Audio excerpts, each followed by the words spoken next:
A call from the police station at midnight. My daughter's secret finally exploded. It was 12:17 a.m. when the phone rang. I remember the sound, not loud, but wrong, like a whisper that didn't belong in my quiet house. When I picked up, a voice said, "Sir, your daughter's at the station."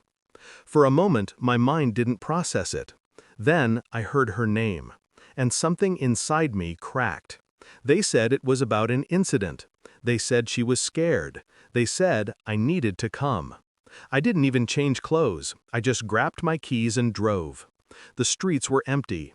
The world looked like a photograph, frozen, colorless, unreal. I told myself it was nothing, just a misunderstanding. But deep down, something else stirred, a dread I couldn't explain. When I reached the station, she was sitting there, head down, eyes red, and next to her, a boy, older than I expected. His hand brushed against hers when she shifted. The officer looked at me and said, "She refused to call her mother." And that's when it started. That strange, silent unraveling. On the drive home, she didn't speak. Neither did I. Streetlights flickered over her face, and every time the light hit, I saw more of her mother in her. The shape of her eyes, the way she bit her lip when nervous. It used to be endearing. Now it felt wrong. When we got home, she went straight to her room. I stayed in the car, staring at the steering wheel. My hands trembled.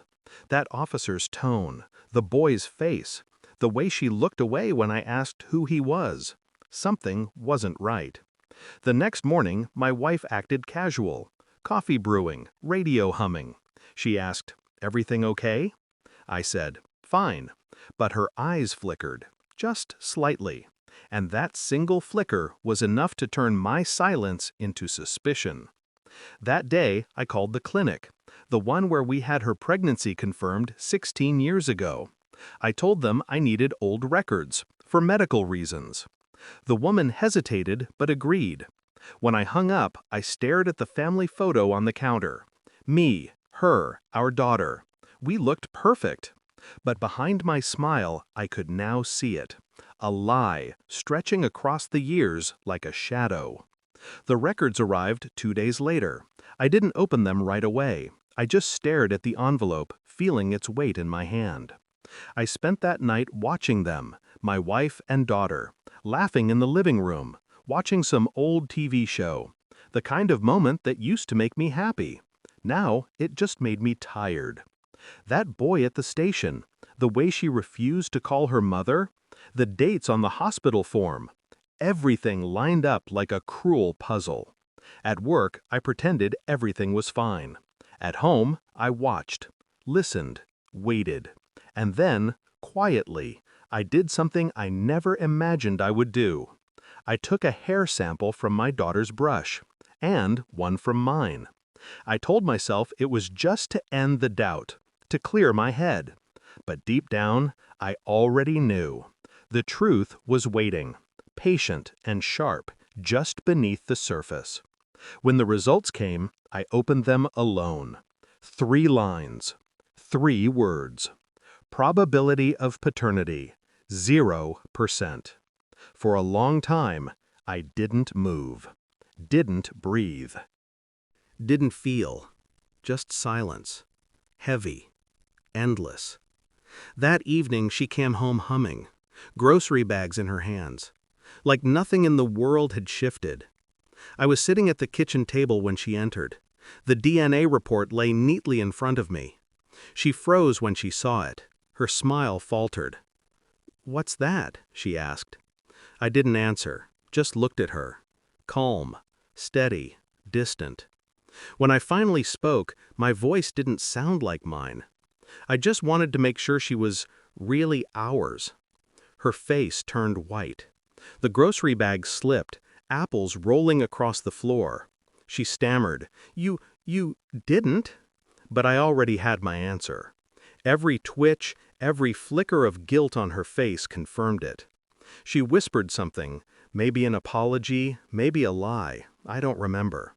I just remember the sound of the clock ticking behind her, each second slicing the silence thinner, sharper. And I thought about the night she told me she was pregnant, how she cried, how she said I saved her, how I believed her. The next day I packed, not in anger, not even in grief, just precision. She begged, she wept. She said I couldn't punish our daughter for her mistake. I said nothing. Instead, I left the envelope on the table, addressed to her. Inside, the report, and a note. 16 years of silence is enough. You both can keep your lies.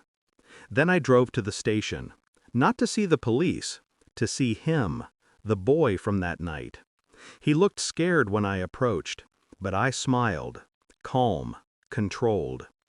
You take care of her, I said quietly. She'll need someone honest. He nodded, confused. I didn't explain. Some truths don't need words. It's been 6 months. I live alone now. The house is small, quiet. Sometimes I still hear echoes, laughter, footsteps, fragments of a life that never truly existed. She writes sometimes, says she's sorry, says she wants to start over, but I can't respond, because the man she wrote to no longer exists. He died the night he found the truth. What's left is someone else, colder, clearer, untouchable. The world looks different now, sharper, more honest. I used to think betrayal was a wound. Now I know it's a mirror. And when you look into it long enough, you stop seeing the people who hurt you. You only see yourself. Finally free. How could you do this?